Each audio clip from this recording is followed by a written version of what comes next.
Hey, coffee lovers. Ever wonder what goes on inside your JURA espresso machine? Today, we're diving deep to rescue a crucial part, the JURA Brew Group, or as some call it, the Brew Unit. We're talking old, rusted, maybe even a little bit molded, but we're bringing it back to life. I'm going to show you how to completely take this unit apart, give every single piece a sparkling deep clean, and then put it all back together, making it good as new. Get ready for some satisfying before and after. Before we get started, here's what you'll need. Some basic screwdrivers, both plus and minus tips. Clean cloths for drying. A brush. And a pointy one for those tricky spots. A good cleaning liquid, like Clearly Coffee or Ernex. A big container or tub for soaking. And importantly, a special food-safe grease like Carpigiani or Carpaloo. And of course, some hot water. Our process is simple. Dismantling. We'll carefully take apart every piece.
Deep cleaning. All parts get a relaxing soak in hot water and cleaning liquid. Drying and detailing. We'll dry each part thoroughly and scrub away any lingering grime. Final assembly. Then, we'll put it all back together, piece by piece, to restore it to perfection.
Let's begin our reassembly.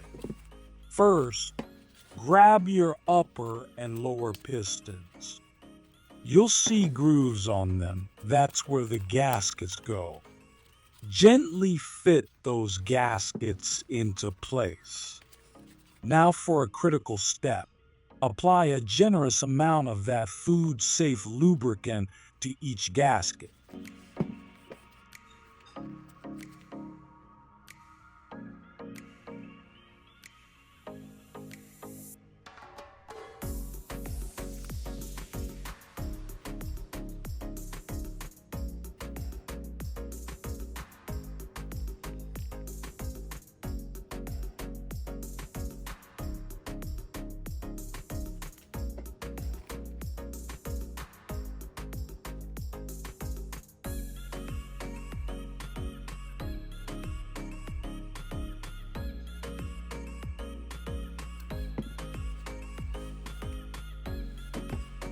You also want to put a good film of grease on the inner walls of the brew group chamber. This is where the pistons will slide, and we want them moving smoothly. Next, take your filter screen. This little mesh piece sits right on top of the upper piston.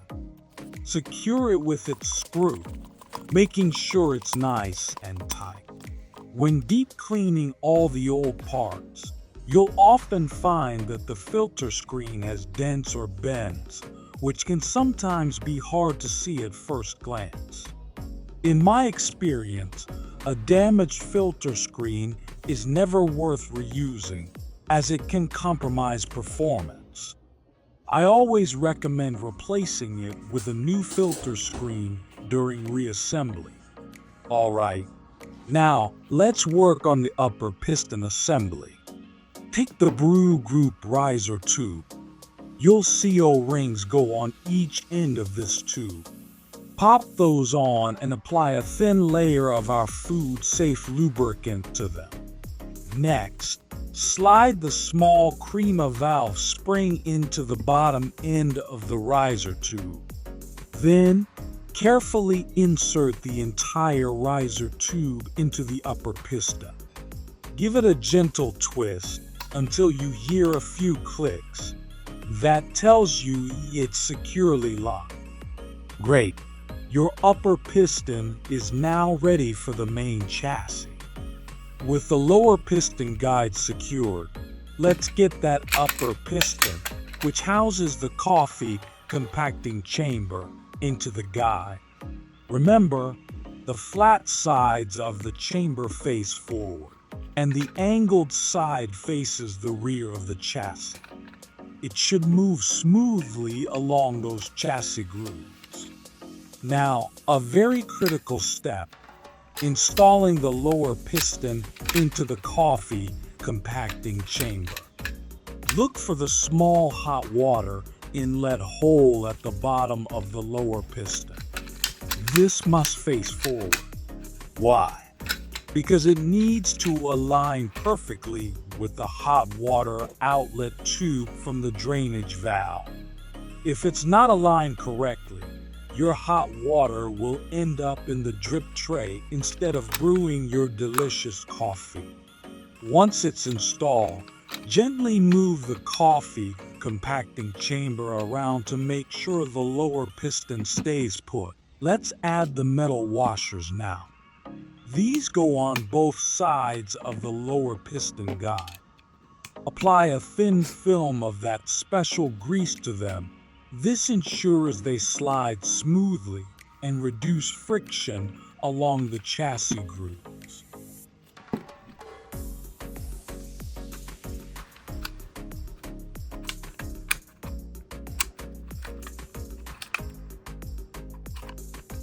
Next, locate the metal rod. This goes right at the base of the Brew Group chassis. Once it's in, grab your locking clips and secure them onto both ends of the rod. You might need a flathead screwdriver or some pliers for a little help here. Time to bring it all together. Take your fully assembled upper piston, with its filter screen, riser tube, and gaskets, and carefully place it into the Brew Group chassis. Then position the large white gear directly on top of the Brew Group chassis.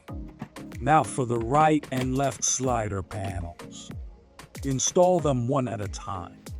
The bottom of each panel should sit nicely on the metal washer we just greased, and the top end will lock securely into that large white gear you just installed.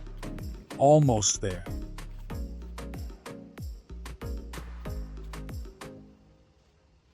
Gently slide the drainage valve onto the lower rear side of the Brew Group chassis.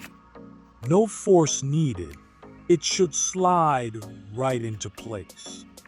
Once that's set, you can install the right side panel of the Brew Group. You'll see a groove that helps it align and lock perfectly with the drainage valve. Do the same for the left side panel, making sure both sides are securely fitted.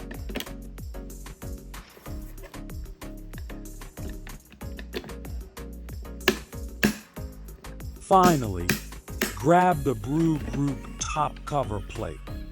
This goes on top of the chassis, right over where that large white gear is. Press down gently until you hear a few clicks. That means it's securely locked on both sides. With everything assembled, let's do a final inspection to make sure our restored JURA Brew Group is operating perfectly. Manually rotate that large white gear. Turn it clockwise, from top to bottom. You should see the lower piston moving down smoothly, and the coffee compacting chamber shifting from front to back. Then, turn the gear counterclockwise, from bottom to top, and watch as the coffee compacting chamber glides back into its original position. If everything moves freely without resistance, you've done it.